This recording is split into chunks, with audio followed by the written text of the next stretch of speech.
सुप्रभात बच्चे, प्यारे बच्चों। कल हमने पाठ 5 शब्द व्यवस्था शुरू की थी। आपको बताया गया था कि शब्द किसे कहते हैं और शब्द के कितने प्रकार होते हैं। तो 3 प्रकार आपने किए थे, स्रोत के आधार पर, रचना के आधार पर और अर्थ के आधार पर। स्रोत के आधार पर भी हमने उसको आगे 4 भागों में बांटा था। एक था तत्सम, एक था देसी और एक विदेशी और एक तद्भव। ठीक है, तद्भव, तत्सम, देशी, विदेशी, ये तो थे स्रोत के आधार पर। आज हम करेंगे रचना के आधार पर। रचना या बनावट की दृष्टि से शब्दों को 2 श्रेणी में बांटा जाता है, एक मूल और एक व्युत्पन्न। मूल शब्दों को हम रूढ़ भी कहते हैं और मूल शब्द के साथ कोई शब्द या शब्दांश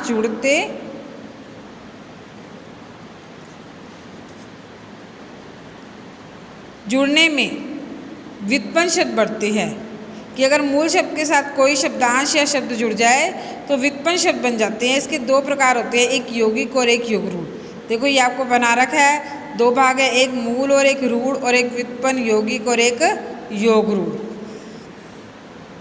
तो इसके लिए आपको उपसर्ग प्रत्यय भी आने चाहिए, जो हम अगली वीडियो में अगला जो चैप्टर शुरू करेंगे उपसर्ग प्रत्यय उसमें आपको बताएंगे। मूल शब्द क्या होता है थोड़ा सा बता देते हैं। मान लीजिए मैंने आपको दिया एक वर्ड वियोग। अब वी जो है, वी से अगर योग को अलग कर दें तो योग क्या है हमारा, ये अर्थ वाला शब्द है, तो ये मूल शब्द माना जाएगा। और वी जो है ये हमारा उपसर्ग बनाएंगे। नमक प्लस नमकीन, अगर नमक को ये बड़ी की मात्रा ईन से अलग कर दें तो नमक हमारा रूढ़ शब्द बन जाएगा और ईन हमारा प्रत्यय बन जाएगा। इसको हम अगली वीडियो में करेंगे। चलिए अब इसको करते हैं। पहले रूढ़ शब्द किसे कहते हैं? वे शब्द जिसके और अधिक सार्थक खंड क्या होता है, टुकड़े ना हों, अर्थात खंडित करने में जिन शब्दों का कोई अर्थ ना निकले, जो अन्य शब्दों के मेल से बने होते हैं, उन्हें हम रूढ़ शब्द कहते हैं। जैसे दिन, घर, घोड़ा, अगर हम इसको खंड करें, तोड़ें तो इसका कोई अर्थ निकलेगा, ऐसे बनेगा दी प्लस न, तो द्या ना कोई अर्थ निकलेगा, तो ये रूढ़ शब्द कहलाते हैं। व्युत्पन्न शब्द के आगे 2 होते हैं, मैंने अभी बताया था, ये शब्द और शब्दांश के जुड़ने से बनते हैं। शब्दांश क्या होता है? शब्दांश ये होते हैं जो उपसर्ग प्रत्यय शब्दांश होते हैं और मूल शब्द योगे शब्द, यौगिक और योग रूढ़। अब आपको पता होना चाहिए यौगिक शब्द किसे कहते हैं। यौगिक शब्द वे शब्द होते हैं जिनका निर्माण एक रूढ़, उपसर्ग व प्रत्यय या अन्य शब्द के लगने से होता है। जैसे मैंने आपको बताया था नमकीन है, नमकीन में नमक को अलग कर देंगे, यानी जिसका कोई अर्थ है, सार्थक शब्द है, वो तो हमारा रूढ़ हो गया। और अगर जो ईन पीछे बच गया, ईन, वो हमारा प्रत्यय होता है, क्योंकि प्रत्यय हमेशा पीछे लगते हैं। जो 6th वाले 7th में हैं उन्होंने उपसर्ग प्रत्यय किए भी होंगे, क्या होते हैं उनको पता भी होगा कि उपसर्ग प्रत्यय क्या हैं। ठीक है, तो ईन पीछे लग गया, उपसर्ग जो होते हैं वो हमारे आगे लगेंगे। तो नमक हमारा मूल शब्द हो गया, यानी रूढ़ में आ गया, और ईन हमारा प्रत्यय हो गया। अभी विकार मैंने किया था, आपको बताया था वी क्या है, वी हमारा उपसर्ग है। वी से क्या बना, कार का अर्थ है ना, कार चलाने वाली भी होती है, तो ये रूढ़ शब्द है। अब है पुस्तकालय है, पुस्तकालय के भी 2 पार्ट कर दिए उसने, एक पुस्तक और एक आलय। पुस्तक हमारा क्या बन गया, रूढ़, यानी ये सार्थक शब्द बन गया, इसका अर्थ है, मूल शब्द हो गया। आलय क्या है, पीछे लगा हुआ, तो ये क्या हो गया, प्रत्यय। इसी प्रकार इसने दे रखा है नम्रता। अब नम्रता में क्या करेंगे आप, नम्र प्लस ता तोड़ेंगे। नम्र का अर्थ होता है ना, हम नरम हो गए, तो ये हमारा मूल हो गया, रूढ़ शब्द हो गया, और ता हमारा प्रत्यय पीछे लग गया। अगला है हमारा योग रूढ़ और यौगिक शब्द। योग रूढ़ जो होती हैं वे शब्द होते हैं जो किसी अन्य विशेष अर्थ से रूढ़ में हो गए हों और उन्हें योग रूढ़ शब्द कहा जाता है। जैसे पंकज, यह शब्द पंक व जय 2 शब्दों के मेल से बना है, इसका कारण यह यौगिक शब्द है, परंतु इसका एक विशेष अर्थ है कमल, जबकि इसका शाब्दिक अर्थ है कीचड़ में उत्पन्न होने वाली कोई भी वस्तु। अतः कमल किसी विशेष रूढ़ के लिए प्रयुक्त वैसे योग रूढ़ शब्द है। समझ आई? नहीं समझ आई तो देखिए, वैसे पंकज को हम दो बार पंक प्लस ज तो हमारा हो गया पीछे से और पंक का अर्थ हो गया, लेकिन हम इसको यौगिक शब्द नहीं मानेंगे, इसको योग रूढ़ मानेंगे। क्यों मानेंगे? पंकज जो होता है, पंकज को एक नाम भी होता है और एक फूल भी होता है।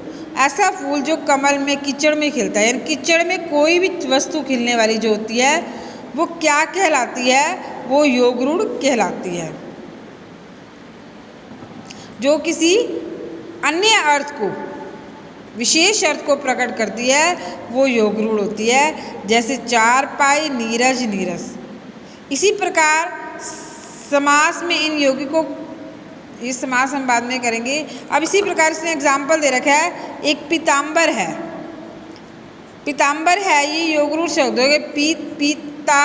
पीत प्लस अंबर। अंबर हमारा, अंबर का अर्थ है आकाश। पीताम्बर वो भी होता है कि पीले वस्त्र धारण, पीत मैंने पीले वस्त्र धारण करने वाला कौन है? श्री कृष्ण। और पीत मैंने पीला, अंबर मैंने कपड़ा। लेकिन ये कृष्ण और विष्णु के अर्थ में रूढ़ हो गया है। इसका तो अर्थ है पीत, ये रूढ़ हो गया, इसका अर्थ होता है। लेकिन इसका अन्य रूप में जाए तो हम कहते हैं कौन कहते डालता था? कृष्ण। तो ये समास रूढ़ शब्द है। अगला है अर्थ के आधार पर। अर्थ के आधार पर हम इसको कितने भागों में बांटते हैं? 5 आपने किए हैं। पर्यायवाची शब्द आपने किए हुए हैं, आप कर लेंगे। विलोम शब्द आपने किए हुए हैं, आप कर लेंगे। एकार्थी शब्द भी किए हुए हैं, अनेकार्थी। और वाक्यांश के शब्द, वाक्यों के लिए एक शब्द। पर्यायवाची आपको पता है एक से ज़्यादा जिसके अर्थ हो, जैसे अंधेरा को हम तम भी बोलते हैं, तिमिर भी बोलते हैं, अंधकार भी बोलते हैं।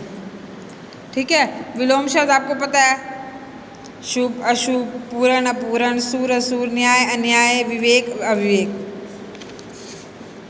उसके बाद है एकार्थी शब्द। एकार्थी शब्द होते हैं जिसका एक ही अर्थ होता है, अहंकार। ठीक है, एकार्थी शब्द कहते हैं। उसके बाद अनेकार्थी शब्द वे होते हैं जिसका एक से ज़्यादा अर्थ होता है। अंक, गोद, इसको गोद भी कहते हैं। संख्या भी होती है, काउंटिंग भी होती है, और नाटक का एक भाग भी होता है। ठीक है। ऐसे वाक्यांश के लिए आपने पढ़ा होगा वन वर्ड सब्स्टिट्यूशन, एक अनेक शब्दों के लिए एक शब्द। यानी ईश्वर में जो विश्वास रखे वो आस्तिक और जो नहीं रखे वो नास्तिक। तो ये आपने सारा पढ़ना है, पूरा चैप्टर। और कल इसी में ही आपका टेस्ट होगा। अगर कोई क्वेरी, अगर आपको कुछ नहीं आता तो आप मेरे से पूछ सकते हैं, कुछ समझ नहीं आया। धन्यवाद।